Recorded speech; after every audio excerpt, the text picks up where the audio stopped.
Juste avant de vous laisser avec les actualités du jour, un mot de notre partenaire Revolut.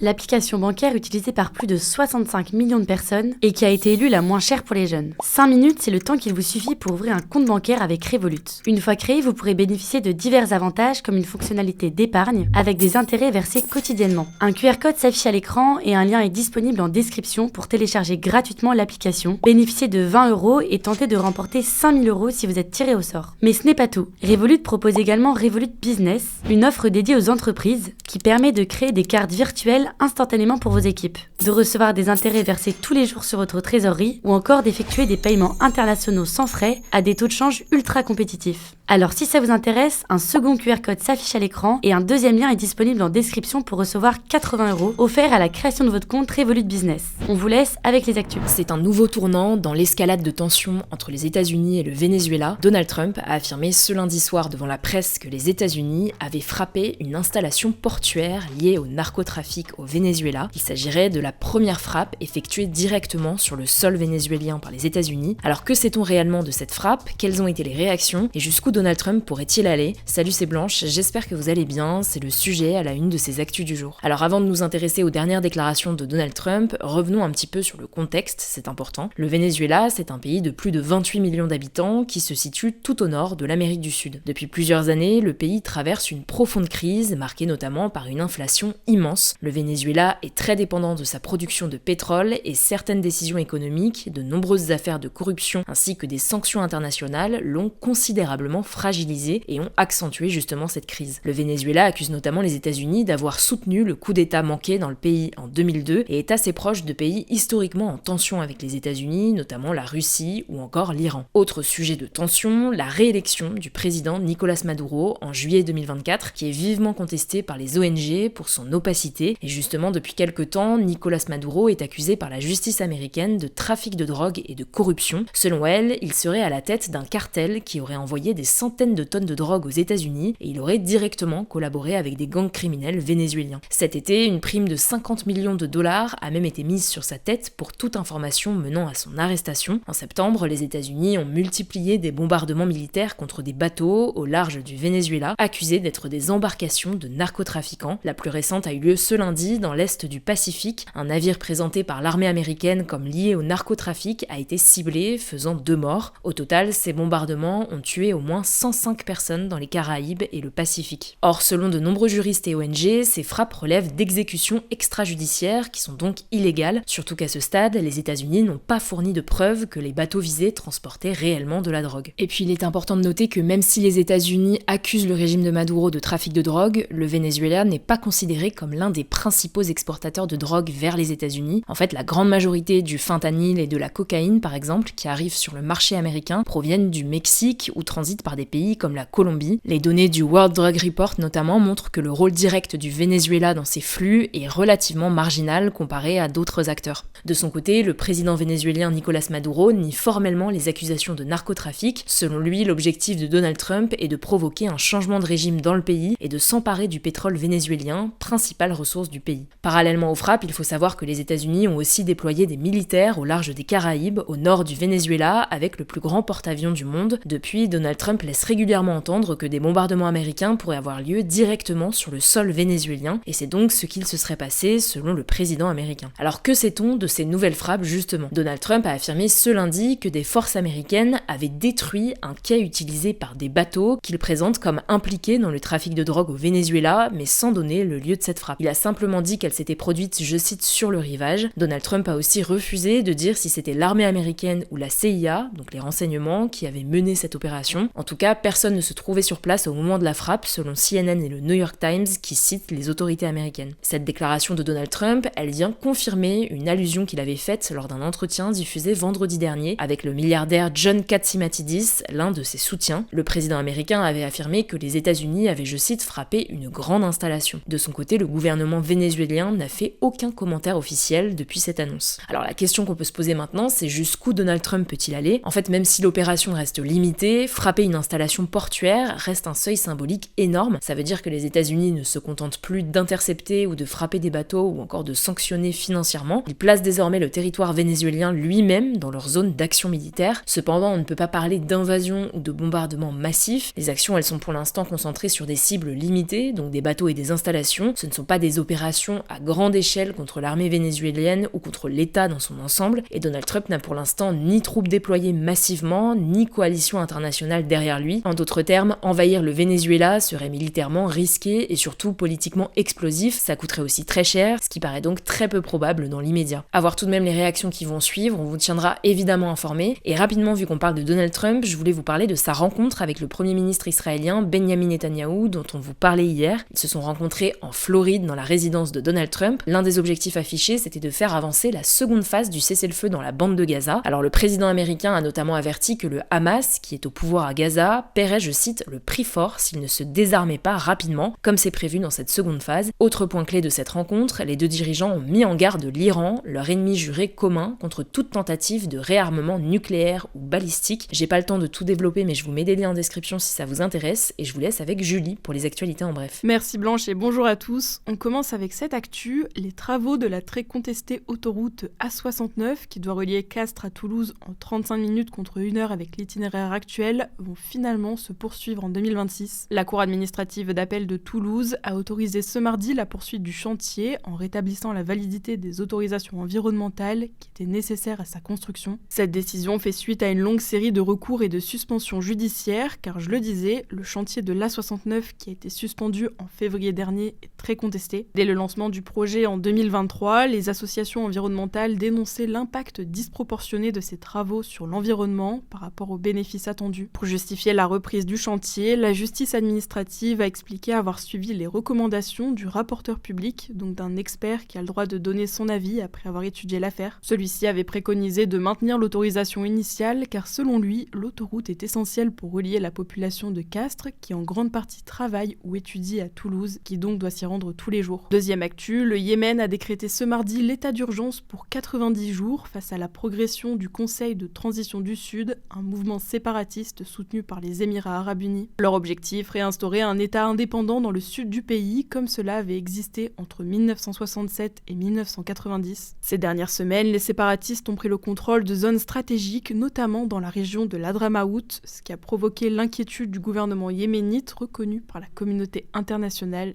qui a appelé à l'aide. Le gouvernement demande l'intervention de la coalition militaire menée par l'Arabie Saoudite, active au Yémen depuis 2015 pour combattre les rebelles houthis soutenus par l'Iran. Les séparatistes sont soutenus par un autre allié majeur de l'Arabie Saoudite, les Émirats arabes unis, qu'elle accuse d'agir de façon extrêmement dangereuse. Par ailleurs, l'Arabie Saoudite a revendiqué des frappes contre le port de la capitale d'Hadramaout visant des cargaisons d'armes et de véhicules destinés aux séparatistes. Selon elle, ces livraisons risquent de provoquer une escalade. L'opération n'aurait fait aucune victime. Troisième actu, cette fois-ci en Iran, des commerçants manifestent depuis 2 jours contre la vie chère et l'hyperinflation qui continue de s'aggraver dans le pays. Ils dénoncent notamment une augmentation des prix de 52% en 1 an. Cette hausse, elle s'explique en partie par les sanctions occidentales qui visent notamment à limiter le programme nucléaire militaire de l'Iran. Mais il y a aussi une deuxième raison, la chute de la monnaie nationale, le rial. Ce mouvement a débuté ce dimanche dans le plus grand marché pour téléphones portables de Téhéran, la capitale, avant de s'étendre et de gagner en ampleur, à tel point que le président Massoud Pezeshkian a appelé ce mardi au dialogue pour mettre fin au mouvement social. Il a déclaré sur les réseaux sociaux avoir demandé au ministre de l'Intérieur de dialoguer avec leurs représentants afin que le gouvernement puisse agir de toutes ses forces pour résoudre les problèmes. Je vous mets des liens en description si jamais vous voulez en savoir plus sur la situation en Iran. Quatrième actu, l'interdiction des gobelets jetables contenant du plastique a été repoussée à 2030 par le gouvernement. Cette mesure devait initialement entrer en vigueur le 1er janvier 2026 en France. La raison évoquée, la difficulté technique à atteindre une absence totale de plastique dans ces gobelets d'ici à la date prévue. L'arrêté publié au journal officiel ce mardi précise que les ministères de la transition écologique et de l'économie ont réalisé un bilan en 2025 qui a montré que l'objectif d'éliminer le plastique dans ces produits n'était pas encore réalisable. Le gouvernement prévoit donc un nouveau bilan en 2028 pour évaluer les progrès en matière de substitution des gobelets en plastique à usage unique. À noter que cet arrêté prévoit aussi un délai d'écoulement des stocks. après l'entrée en vigueur de l'interdiction, désormais prévue pour le 1er janvier 2030,